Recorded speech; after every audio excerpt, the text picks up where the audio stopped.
Hi, welcome back to Simply Accounting. In today's video, we will do a problem that involves assets, liabilities, expenses, revenue, and capital. So let's get started. So this is a problem about Looking Good Hair Salon, and these are the transactions for the month of November. So it says for November 1st, Katie opened a business checking account by making a deposit of $4,000.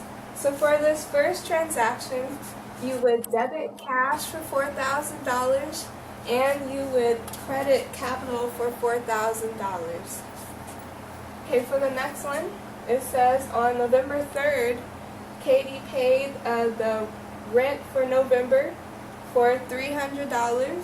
So for this one, you would credit cash because that's the amount that you were taking out to pay for your rent expense, and you would debit rent expense.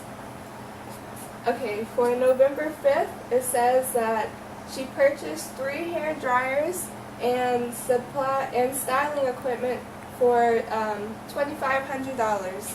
So for this, you would debit $2,500 to the styling equipment, and then it says that she paid $500 in cash, and the rest of the balance is due in 30 days. So for this, you would take $2,500 and you would subtract the $500 in cash that she paid, and you get a balance of $2,000. Now that is the amount that is due in 30 days, so this amount would be credited to accounts payable, and then the $500 would be credited to cash because that's the amount that she took out to pay for part of the amount of the styling equipment.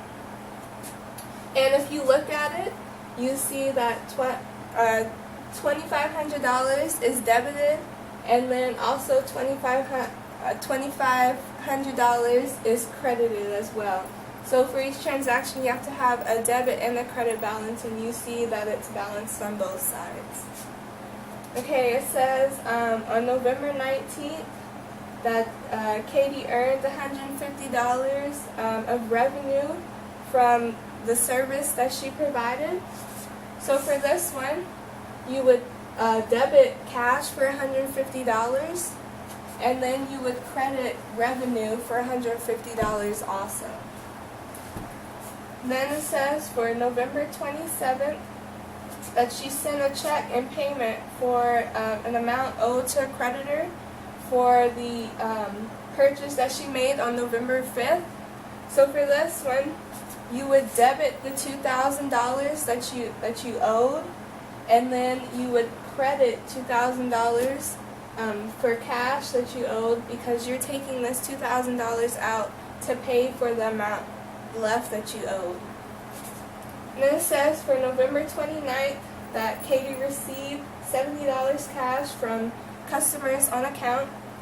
So for this one, you would credit accounts receivable because you're no longer waiting to receive it from your customer. And then you would debit cash for $70 because you have now received the cash that the customer owed you. So after doing all the transactions, you will add up each side of the T account. So for cash, you add up what you have on the debit side and on the credit side, and you get an ending balance of $1,420. Now for styling equipment, you didn't have anything on the credit side, so you get a balance at the end for $2,500. For accounts receivable, you get a credit balance of $70.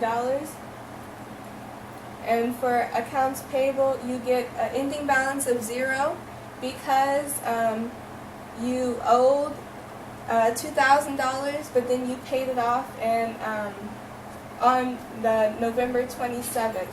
So you have an ending balance of $0. Okay, for rent expense, you have an ending balance of $300.